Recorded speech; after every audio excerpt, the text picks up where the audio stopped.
Përshëndetje miq të Prizmës. Sot desha të flas me ju për një histori të vjetrën timen me një mësues shumë të mirë, i cili në atë pedagogjinë e tij tentonte të na ishte nga kolektivizmi i jashtëzakonshëm edhe në atë kohë, nga mendimi i unifikuar i kolektivit, i masës. Në fakt, ishte një farë mënyre i përveçëm edhe ai. Ishte një mësues që më tepër kishte qejf të fliste për filozofinë se sa për historinë. Por ishte i mrekullueshëm edhe në shkencat eksakte, në matematikë, bie fjala. Ma kujtoj një shkrim i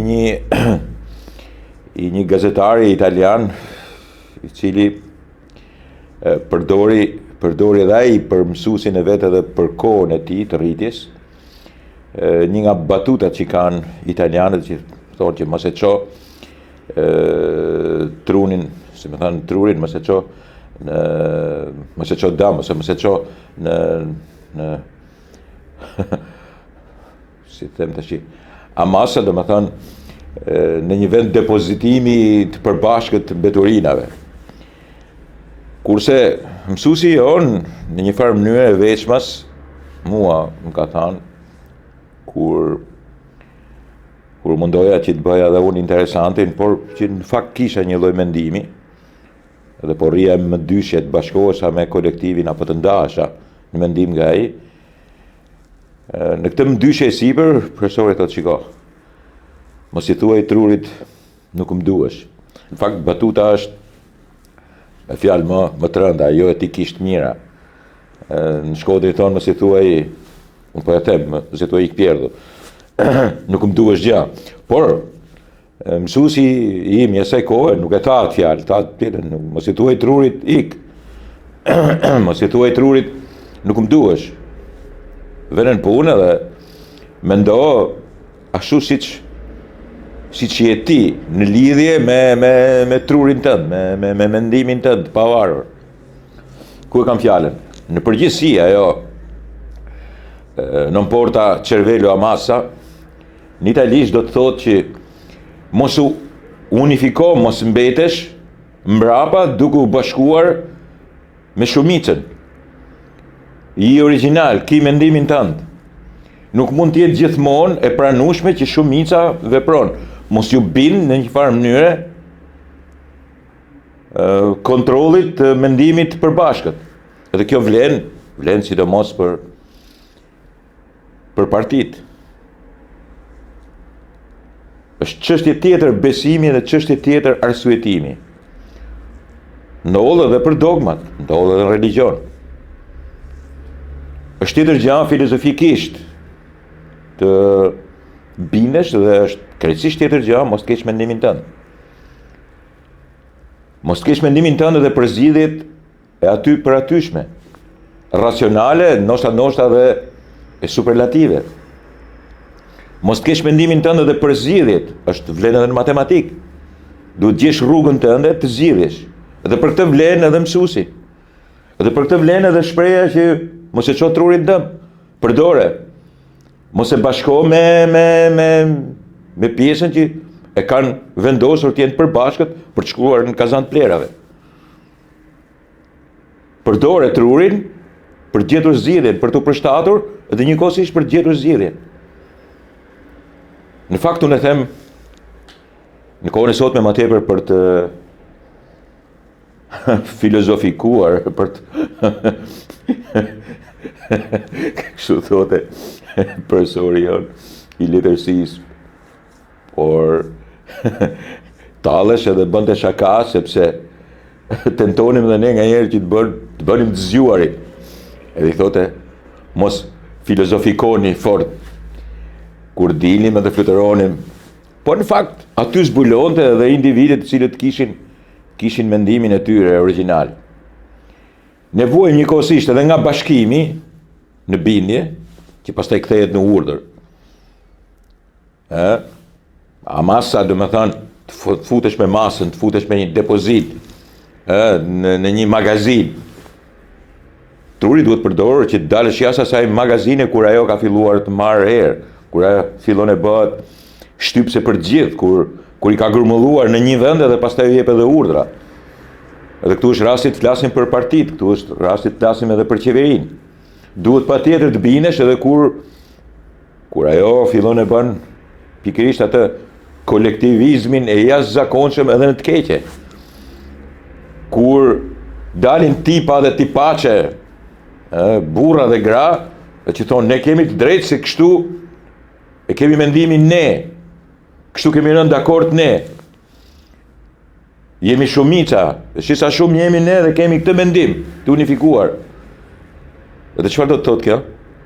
Do të thotë që edhe truri im të funksionojë, të shkojë në mënyrë automatike, mas mendimit tyre. Mos ndryshoj asnjëherë, mos të ketë edhe dyshimin më të vogël, se prit mos e kanë gabim këta, ose mos këta kanë trut e gomarit aty për aty, ose mos kanë marrë urdhër, ose mos i binen në një farë mënyrë një mendimi i cili tash është jo vjetruar, por është kthyer në një dogëm e cila do të bëj keq. Nesër do të ketë pasoja të këqija. Në këtë rast, vlen edhe ajo që nuk duhet të themi trurit nuk kam nevojë. Kur kemi komoditetin e bën ta kështu, po ta bëjmë edhe ne. Në fakt edhe moda në një farë mënyrë është i thuash trurit nuk më duhesh gjë. Kur të gjithë fillojnë e futen, prandaj ndryshon moda, vjen një modë tjetër. Kur të gjithë bëhen me pantallona kauboj. Dhe kur dilja unë me pantallona të ngushta thotë çfarë është ky ma? Ç'është ky idiot ma, si del ky kështu? Në fakt unë nuk kisha dëshirë që të bashkohesha fort me, mund ta ndiqja aty për aty me baseta, po jo më tepër se sa kaq. Do të vinë në një modë tjetër, do të ndryshoja. Edhe modën tjetër, ndryshimin e bëjnë ata që nuk i thon trurit, nuk më duhesh gjë. Veprojnë për të qenë të ndryshëm. Edhe për të funksionuar ndryshe. Por ndryshe do kishte vetëm një makinë. Nuk do kishte shumë lloje makinesh edhe markash. Por ndryshe nuk do bëheshin shpike, nëse do rrinim brenda një mendimi, nuk do të kishte shumë libra. S'kishim nevojë, do kishim 4 libra dhe mjaftojnë. Po të ngjosh njerëzit e religioneve, mjafton që të kesh Biblën, Kur'anin dhe disa libra të tjerë dhe nuk ke nevojë për libra të tjerë. Po mund të jetë drejt kjo? Sigurisht ato kanë vlerat e tyre për sa i përket atyre vlerave që demonstrojnë. Po atëherë pse të shkonim në shkollë? Mjafton të kishim këto libra. Dhe nuk do të shkonim në shkollë. Pse do të bëshin shpike të tjera? Mund të jetonim ashtu si mund të jetohesh edhe në 1300, 600. Është pikërisht vetia për të mos larguar trurin nga mendimi i masës që të lë mrapa. Ndërsa ideja për të larguar nga momenti që një pjesë e madhe e njerëzve ka shkuar drejt një drejtimi edhe po qëndron aty gjatë dhe nuk do që të lëvizi. Pikërisht ai moment shkrepës vetëtit, ajo eureka e atij momenti përbën edhe ndryshimin. Përbën edhe kalimin në një pozicion tjetër, kalimin në një modernitet, kalimin në një jetë më të mirë, në një liri më të dukshme, më të prekshme, kalimin demokraci. Përdorësh trurin edhe mos ta futesh në depozitat e caktuara për masën, është diçka racionale, jo irracionale. Është diçka e cila është detyrë në një farë mënyre e koshiencës njerëzore, arsyes njerëzore. Përderisa të ekzistojë kjo lloj mënyre e perceptimit të botës, e perceptimit të jetës njerëzore, gjithmonë do kemi një shkallë për të ngjitur më lart. Gjithmonë do të kemi një zhvillim të ri, gjithmonë do të kemi një shpikje të re. Ne sot kemi prishur një farë mënyrë raportin me shkollën. Ne sot e kemi raportin e keq midis nxënësit dhe mësuesit. Ne kemi vetë staturën e mësuesit jashtëzakonisht keq. Ne kemi vetë statusin e një nxënësi jashtëzakonisht keq të përcaktuar.